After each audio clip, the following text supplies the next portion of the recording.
Hello everyone, welcome to my channel 6 to 12 NCERT classes में आपका स्वागत है। तो चलिए आज 8 चैप्टर का हम लोग सेकेंड पार्ट स्टार्ट करते हैं। Okay everyone. झारखंड का मौसम। झारखंड के मुख्य रूप से 3 प्रकार के मौसम पाए जाते हैं। ये है ग्रीष्म ऋतु। फर्स्ट है ग्रीष्म ऋतु, जो मार्च से मध्य जून तक चलती है। झारखंड में ग्रीष्म ऋतु का आरंभ मार्च महीने से होता है। मार्च से मई तक समस्त झारखंड में तापमान बढ़ता जाता है। अप्रैल तथा मई के महीने में सूर्य के उत्तरायण होने की स्थिति के साथ धूप के कारण दिन का तापमान बढ़ जाता है और मई में संपूर्ण राज्य में भीषण गर्मी पड़ती है, अर्थात मई सबसे गर्म महीना होता है। अब बी हो गया वर्षा ऋतु, मध्य जून से अक्टूबर। झारखंड राज्य में वर्षा ऋतु का आगमन मध्य जून में होता है। राज्य में वर्षा ऋतु का समय मध्य जून से अक्टूबर तक है। यह समय राज्य में दक्षिण पश्चिमी मानसून का समय माना जाता है। शीत ऋतु। शीत ऋतु का आरंभ वर्षा ऋतु की समाप्ति के पश्चात तो होता है। शीत ऋतु का नवंबर से फरवरी माह तक बनी रहती है। शीत ऋतु में पवन की दिशा उत्तर पश्चिम से उत्तर दक्षिण की ओर होती है। और प्राकृतिक वनस्पति। हम अपने चारों तरफ विभिन्न प्रकार के पेड़ पौधों को देखते हैं। कुछ पौधे छोटे होते हैं और कुछ झाड़ी कहा जाता है, जैसे कैक्टस यानी जिसको नागफनी कहते हैं, पुटोस और सेंदवार तथा फूलों वाले पौधे इत्यादि। इसके अतिरिक्त बहुत से लंबे वृक्ष होते हैं, घास, झाड़ियां तथा पौधे जो बिना मनुष्य की सहायता के उग जाते हैं, उन्हें प्राकृतिक वनस्पति कहते हैं। भारत में प्राकृतिक वनस्पति का वर्गीकरण। जलवायु की विभिन्नता के कारण भारत में लगभग अलग अलग तरह की वनस्पतियां पाई जाती है। भारत की वनस्पतियों को 5 प्रकारों में विभाजित किया गया है। उष्णकटिबंध सदाबहार वन, उष्णकटिबंधीय पतझड़ वन, मरुस्थलीय वन, पर्वतीय वन और मैंग्रोव वन। उष्णकटिबंधीय सदाबहार वन। उष्णकटिबंधीय सदाबहार वन उन क्षेत्रों में पाया जाता है जहां वर्षा बहुत अधिक होती है और ये इतने घने होते हैं कि सूर्य का प्रकाश जमीन तक नहीं पहुंच पाता है। इसके परिणाम स्वरूप सदाबहार वन के अंदर दलदल भूमि पाई जाती है। सदाबहार वन की लकड़ियां अधिक वर्षा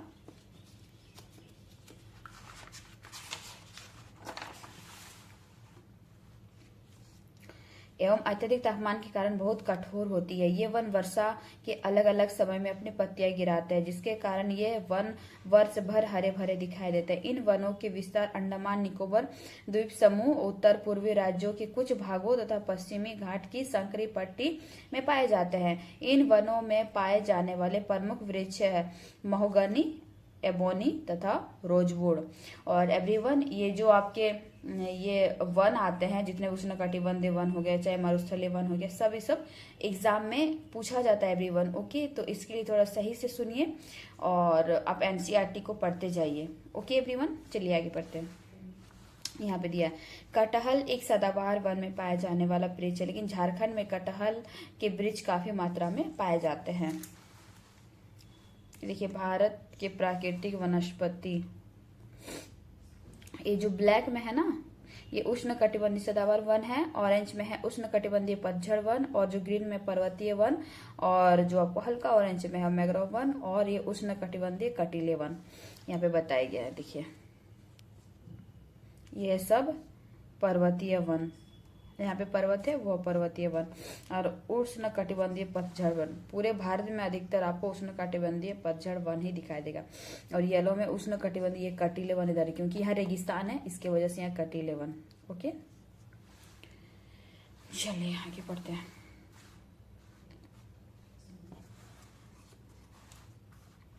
उष्णकटिबंधीय पतझड़ वन। हमारे देश के बहुत बड़े भाग में इस प्रकार के वन पाए जाते हैं। इन वनों को मानसूनी वन भी कहा जाता है। ये कम घने होते हैं और ग्रीष्म ऋतु में अपनी पत्तियां गिराते हैं।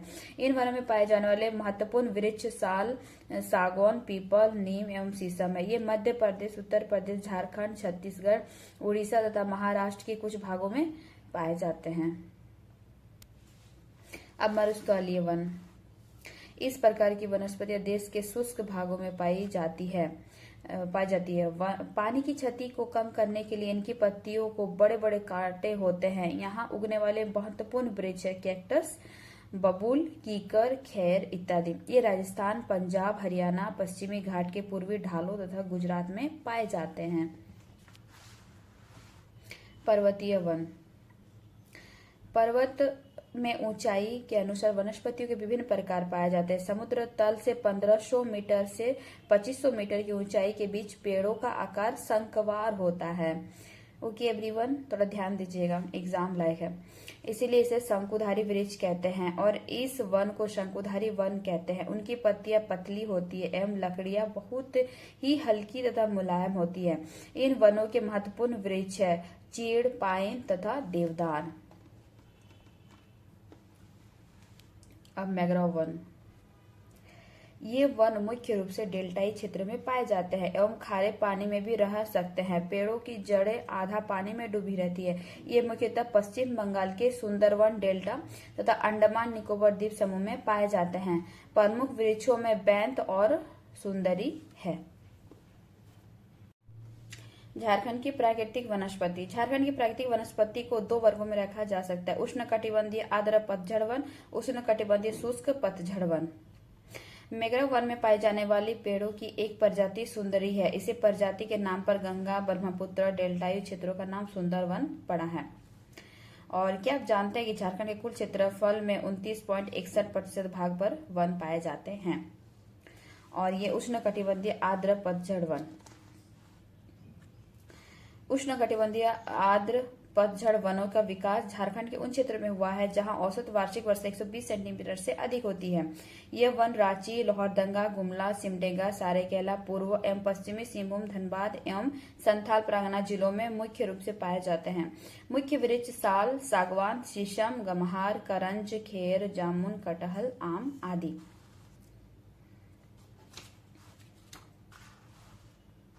उष्णकटिबंधीय शुष्क पतझड़ वन।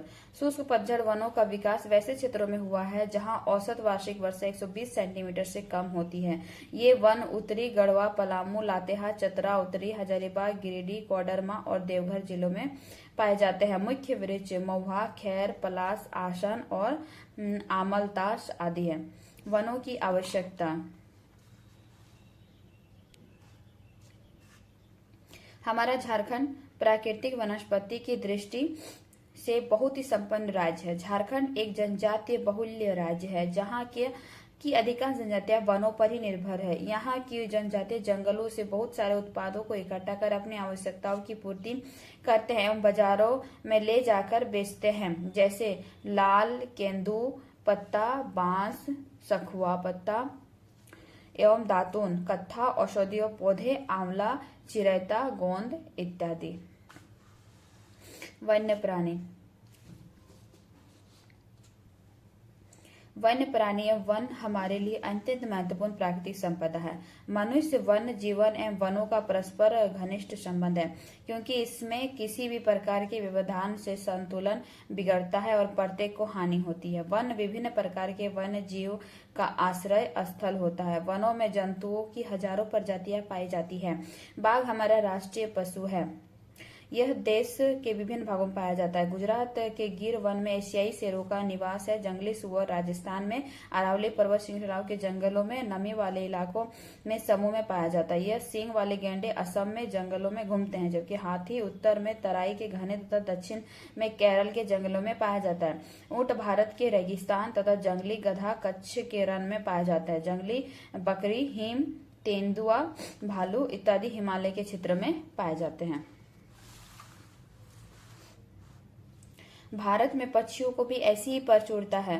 मोर हमारा राष्ट्रीय पक्षी है। भारत में तोता, मैना, कबूतर, तीतर, बटेर, गिद्ध आदि पक्षियों की कोई प्रजातियां पाई जाती है। कई प्रकार की प्रजातियां पाई जाती है।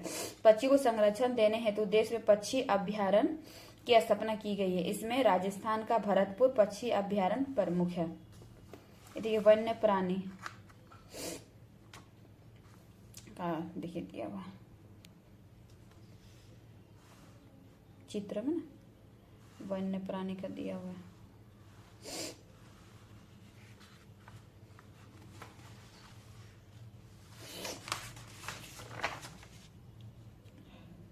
सेकेंड पार्ट यही रहने देते हैं। ये वाला चैप्टर थोड़ा लंबा है। थर्ड पार्ट हम लोग नेक्स्ट क्लास में करेंगे। Okay everyone, bye bye. Like and subscribe कर दीजिएगा। Okay, thank you, bye bye.